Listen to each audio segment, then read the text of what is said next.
Hi y'all, Connie here. Welcome to shipment number 6 of the Tristan and Isolde Yarn Club. We are 2/3 of the way through now, y'all. I can't believe how fast this has gone by, but I do have another finished project to show you. This is the Indubious neck warmer. And I made this with last month's yarn. It was Mark, that's the base, and the colorway is Doubt and Suspicion. And so the neck warmer gets its name because it is quite certainly, without a doubt, a neck warmer, and it will keep your neck warm. I'm very toasty right now. But this was a really fun piece. It's quick to work up. Well, unless you have to work it twice like I did because I ran out of time, or ran out of yarn the first time. But the second time I shortened it up just a wee bit and it came out perfectly. So this is really fun. The edges are angled, so you don't have quite the same look as you would if it was just joined straight. The way the buttons line up are a little bit different, and the buttons are actually pretty fun. You can't see them from there, I expect, but they're little sunflowers, which I just thought was kind of just sticks it in Mark's eye. Poor Mark. He is such a poor guy. Oh well. Well, let's find out what's in this bag and what's next in the story and see if poor Mark is still suffering from the endless doubt and suspicion regarding his bride and his nephew. So let's see what's in the bag. Dun, dun, dun. Ooh. Oh, this is cool. This is really rich. What a pretty color. Can you see that awesome purple, y'all? See how pretty that is? Okay, let's see here. Alright, yeah. Alright, so legend is what we have here. Base is pedigree. Hopefully I didn't mess that up. I didn't do my research this time, so I don't know what's coming. This is 70% superwash merino, 20% yak, 10% nylon, and it is a fingering weight yarn. So it is a finer weight like Isolde was. Ooh, that was 2. Still 2. This is really,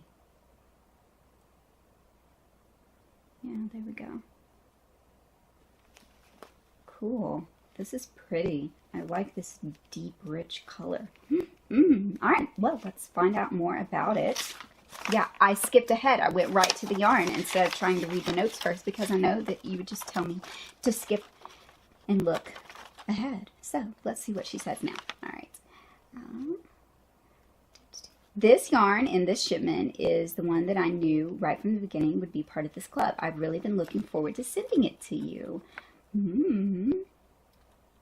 Ooh, she has another yarn club in the works. It will be a shorter one for 5 months.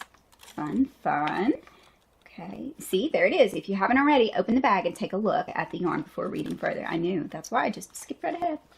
So why am I excited about this yarn base? First, the fiber content. Yak! It makes up 20% of the yarn and adds extra warmth and softness. Not that merino isn't already pretty soft. This particular yarn has some nylon content to add a bit of durability because that softness does have a downside, as well as a fairly tighter twist to also help with wear. Yeah, it's nice. I like it. So what is this yarn good for? Socks. Lots of other things too, but I'm looking forward to using it for some socks. It's also nicely rounded yarn, so it does well with textured stitches, like cabled socks. I'm not gonna do cabled socks. I might do cables though. I don't know. This is a lot of yarn.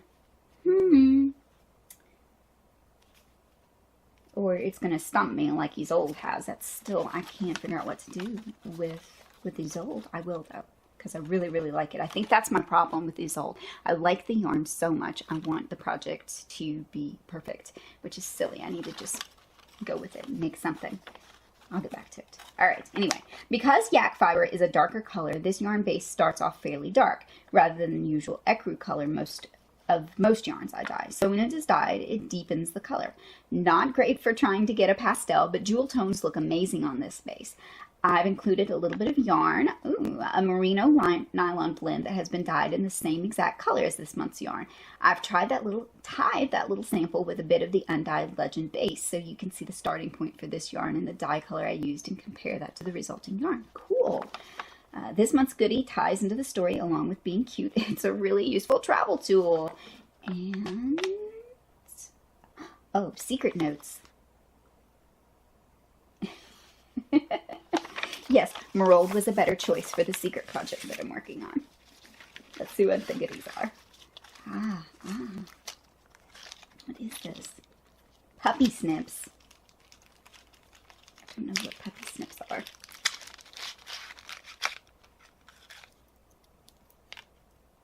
Oh, they're scissors. Ta-da! They're scissors. And it's the cover is shaped like a dog's head. That's adorable. Yep, those are going in my travel bag for sure. Too cute. All right. And this is the little sample. Let's compare, shall we? Yeah, this is a lot brighter. So that's the starting base there. It is there. Can you see a little better? No, there now. Yeah, it's kind of a beigey brown. It's not quite as light as usual. And this is a lot brighter than this is. That's neat. That's cool. Thanks for including that so we could see it. Neato. Alright. Let me put this over here. Alright. Ooh, just one postcard? Just one. Shorter story today, y'all. Alright, let's see what pedigree is all about. Although Isolde has reasserted her innocence, Tristan doesn't feel he can go back to Mark's court right away. Instead, he finds himself in Swales, where he met Duke Gillan? Gillan. I don't know.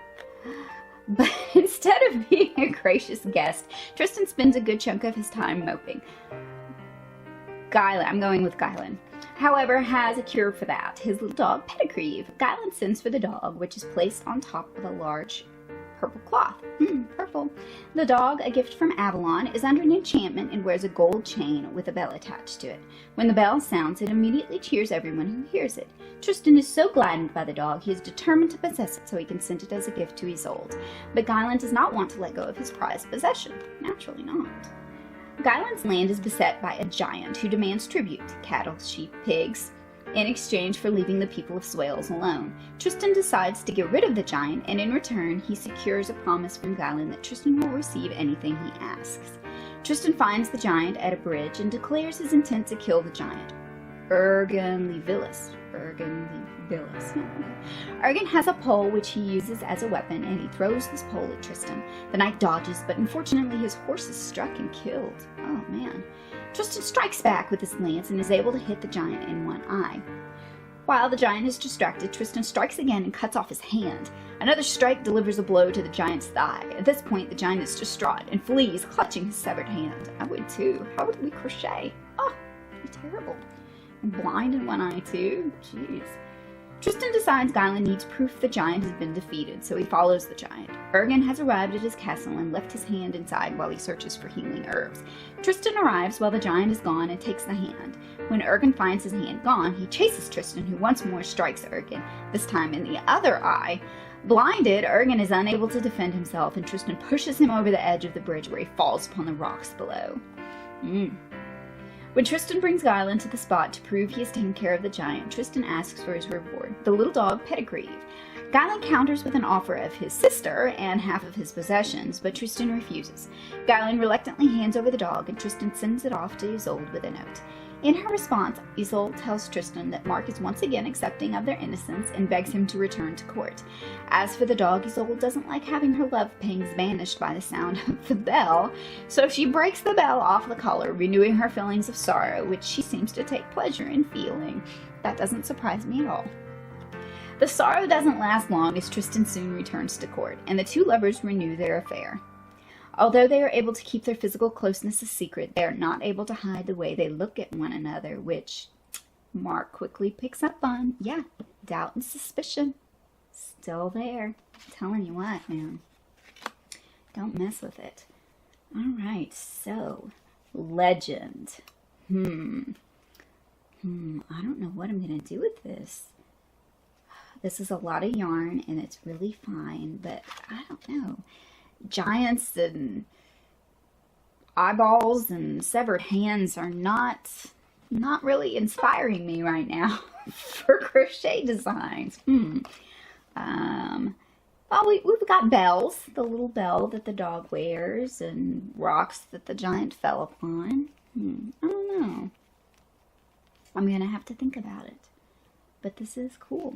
This is a really fun color, and that's a nice, yeah, fingering weight yarn. Just, yeah. Okay, I'm going to stop mumbling to myself now and go contemplate this by myself. I'll see y'all next time. Bye.